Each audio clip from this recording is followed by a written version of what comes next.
for a field goal in that moment, and how pleased were you with the block and the finish of the game? The end of the game, I was a little bit surprised by the end of the game management. Typically those aren't things that happen in those type of games.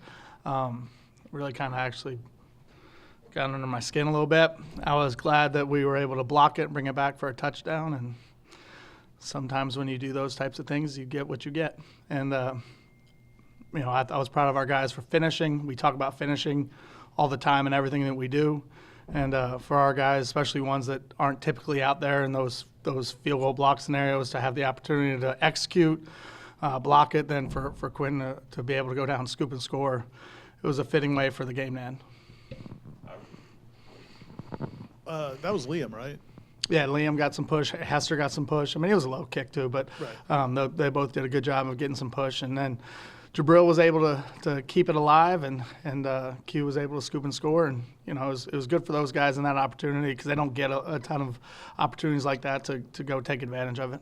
Yeah, and I was going to just ask about just did you have to give them the encouragement going out there that this play matters, or do you think that they just have that? No, I mean, during the timeout, we obviously had the opportunity to talk to them, which helped, because I would say that there was absolutely guys on that field goal block unit that's never lined up to block a field goal before in practice or in a game. So, having that opportunity to kind of talk them through, they all know the scheme. It's something we put in spring ball and fall camp. Now, how often they've had an opportunity to do it is probably almost none, like I said, for some of them. But they went out and they did a pretty good job. I mean, we had a little bit of a misalignment, but for guys who have never done it before, for that kind of energy and effort, and all they're looking for is an opportunity at that point in time. They're looking for a chance to put something on tape that is going to be something that opens coaches' eyes, or just their first opportunity to play. So I was really proud that the way they approached it, and I thought it was a good, like I said, statement to finish the game. And then the response from the entire team after the score felt almost cathartic, given what had happened earlier in the game. I guess what did you see from out of the team in that moment? Well, one of the things about this particular team, and I know it's probably been said by all the coaches that have been up here talking before, but we do have a really close team. And one of the things I appreciate about our team is our older players are really invested in our younger players. And you see that kind of manifest itself in a lot of different ways, whether it's at practice and they're trying to help them, as they grow, or you see them in the locker room. Like, there's a camaraderie amongst our whole team that is real, and it's there.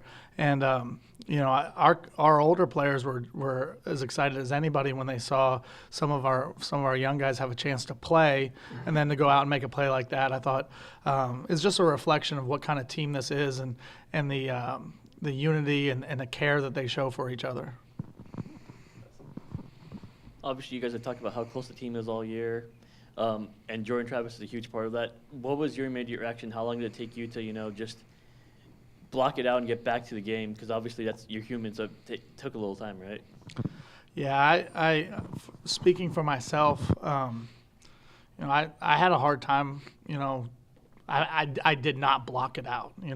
I went about and did my job, but there's a whole range of emotions that go, and it starts with just being sad for him, because first of all, everyone has their vision of how they think their senior day is going to go, and that certainly wasn't how it played out. And Jordan is such a great leader, a great person, on a personal level, the way he is with my son, every time he sees him, the way he is with my children, my daughter, they always see him after games. Just the type of person he is, the humility, the kindness, the care. You hate to see things happen to anyone, but you certainly hate to see those type of things happen to people who are just great people. And so it did, and then not to mention the fact that he's the leader of our team, and he's really the unquestioned leader of our team. So it did hurt. It hurt coaches. It hurt players. I'd be lying to say it was blocked out, because it was still lingering in your thoughts, but you do have a job to do, and you got to do it to the best of your ability. It's probably just going to be specific to the game that was just played, but on those Pooch short kickoffs, Is it just an automatic to waive a fair catch? Because I feel like Morlock could have housed that thing if he'd have run with it. Yeah, so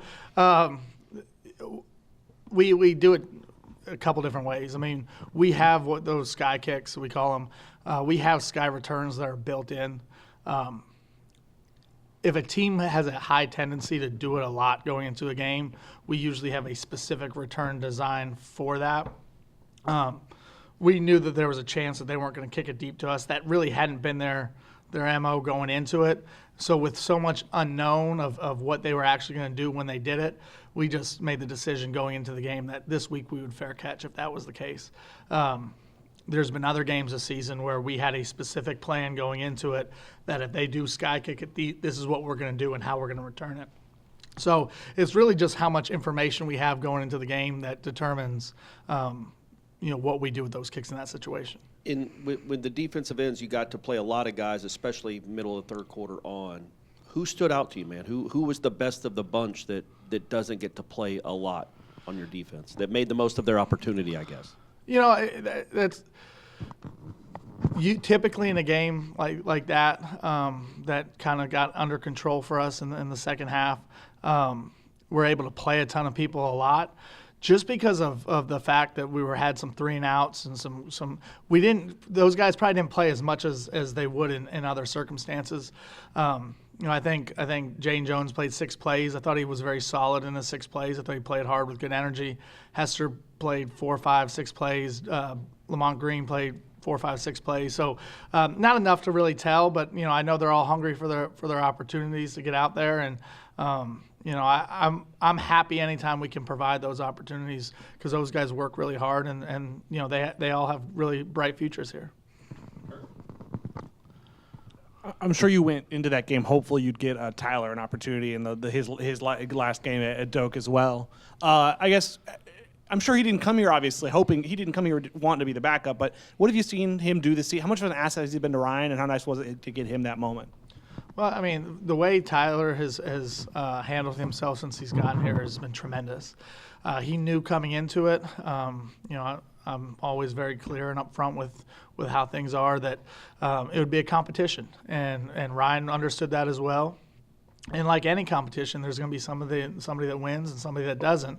And I think he's handled all of it with a great team mindset. He's been very classy. He's been a good friend to Ryan, all of that. And he's been a supportive teammate. And I did want to get him an opportunity to go out there because unlike other positions on the field, you can't just kind of free sub, your kickers. And, that we were able to have the opportunity to get him a kick regardless of what happens in the future. He's going to go down and scoring a point at Florida State. And that was important to me just to be able to give that for him because I think he deserved that opportunity to be out there because the way he's handled himself. And I think he's a really good player. So we'll see. We don't know what the future holds, but we'll see where that goes. This year, Patrick Payton only has 3 sacks but 9 batted balls at the line. Obviously, I don't know if is that coached or is that just kind of instincts for him as well as a kind of combination of both?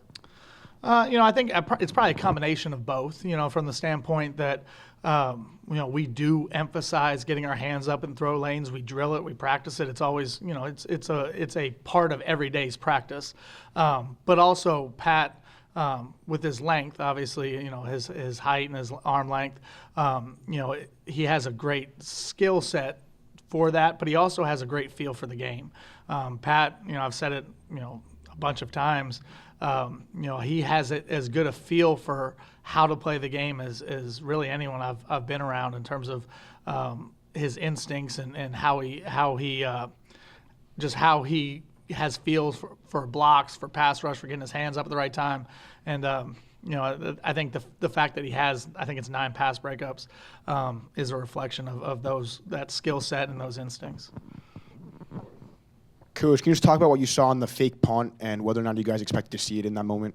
Yeah, if I'm being really blunt about it, it was really a poor decision on my part to leave the punt return unit out there.